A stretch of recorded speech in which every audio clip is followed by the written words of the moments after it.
সরকার যদি মনে করে একটা মাছিও হিলতে দেবো না আমি, ও মাছিও হিলতে পারবে না। তো ব্যাপার হচ্ছে আজকালকার সরকার এমন হয়েছে, সেদের তাদের গদি বাঁচানোর জন্য সত্যকে মিথ্যে করছে আর মিথ্যেকে সত্য করছে।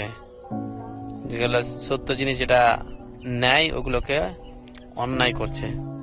কিন্তু ব্যাপার হচ্ছে প্রতি বছরই নিট পেপার ফাঁস হচ্ছে, আর কিছু লোক গিয়ে, হয়তো সরকারের বিরুদ্ধে কিছু ছাত্রছাত্রী বেরিয়েছে শিক্ষামন্ত্রী ব্যাপার নিয়ে, তো কিছু লোক ওখানে গিয়ে মানে ধর্মীয় কিছু স্লোগান দিয়ে সেই জিনিসটাকে ভড়কানোর চেষ্টা করছে। কিন্তু তাদেরকে এই করাটা একেবারে ঠিক না, কারণ আজকে এদের হয়েছে, কাল তোমাদের বাচ্চা বড় হবে। তোমাদের যখন ওই নিট পেপার বা এত বড় একটা নিটের এক্সাম হলো, এটা ফাঁস হয়ে যাবে আর অন্য কেউ নিয়ে চলে যাবে, যারা এতদিন মেহনত করলো, পড়াশোনা করলো, তাদের মূল্য থাকবে না। তোমাদেরও কিন্তু সেই দিনগুলো আসবে, কিন্তু তোমরা এখনো বুঝতে পারোনি। কি যাই হোক, বুঝতে পারবে না তারা, হয়তো তাদেরকে কিছু পার্সোনালি খাওয়ানো আছে, তো তাদেরকে এ করাটা একেবারে উচিত হয়নি।